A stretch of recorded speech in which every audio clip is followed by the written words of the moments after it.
Hi అండి, అందరికీ నమస్కారం. ఈరోజు మార్చి 14 పౌర్ణమి పంచాంగం చూద్దామండి. 2025 మార్చి 14 శుక్రవారం రోజున శుక్లపక్ష పౌర్ణమి ఉంటుంది. ఈ రోజుకు సంబంధించిన పంచాంగం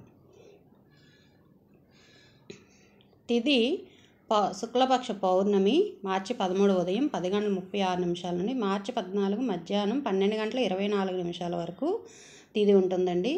నక్షత్రం ఉత్తర ఫాల్గుని మార్చి 14 ఉదయం 6:19 నుండి మార్చి 15 ఉదయం 8:54 వరకు కూడా ఉంటుంది. ఈ ఉత్తర ఫాల్గుని నక్షత్రం అండి మార్చి 14 వచ్చి 15 వరకు కూడా ఉంటుంది.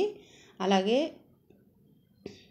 సూర్యోదయం 6:28 అలాగే సూర్యాస్తమయం సాయంత్రం 6:53 సూర్యాస్తమయం.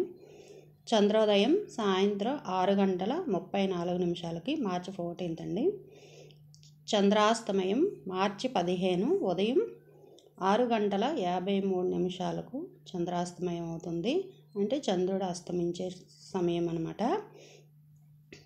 అలాగే శుభ సమయాలు ఇప్పుడు చూద్దామండి. అభిజిత్ ముహూర్తం మధ్యాహ్నం 12:01 నుండి 12:49 వరకు అభిజిత్ ముహూర్తం ఉంటుంది. అంటే 48 నిమిషాలు మాత్రమే అభిజిత్ ముహూర్తం ఉంటుందండి. ఈ ముహూర్తమే చాలా ఇంపార్టెంట్ అండి. ఎవరికైనా సరే ఏదైనా మంచి వ్యాపారం ప్రారంభించాలన్నా ఈ ముహూర్తం చూసుకోవాలి.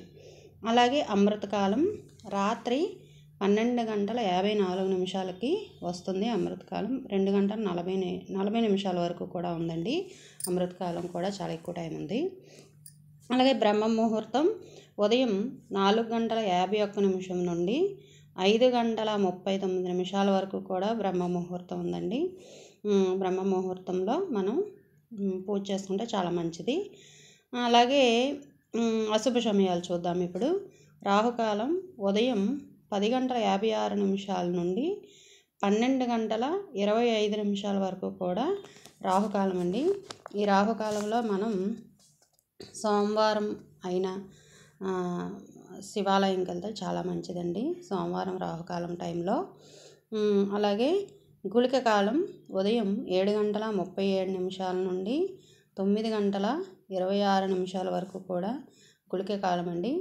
మార్చి 14 7:37 వస్తుంది గుళిక కాలం.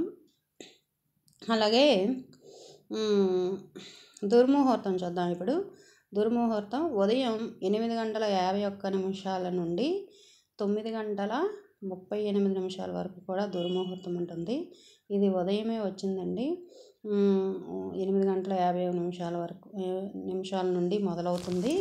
9:35 వరకు కూడా ఈ దుర్ముహూర్త సమయం ఉంది. జాగ్రత్తగా ఉండాలని చెప్తున్నాను. అలాగే వర్జ్యం మధ్యాహ్నం 2:17 నుండి 4:03 వరకు కూడా ఉందండి. దాదాపు 2 గంటల సమయం ఉంది వర్జ్యం. మనం ఈ వర్జ్యం ముహూర్తం అయితే ఇంపార్టెంట్ అండి. చాలా చూడాలి ఇది. వర్జ్యం ముహూర్తంలో 2:17 2 గంటల సమయం ఉంది. అలాగే శుభముహూర్తం ఉదయం 8:22 నుండి 9:15 వరకు కూడా ఉందండి శుభముహూర్తం. అలాగే వీడియో నచ్చితే లైక్ చేయండి, షేర్ చేయండి, సబ్స్క్రైబ్ చేసుకోండి.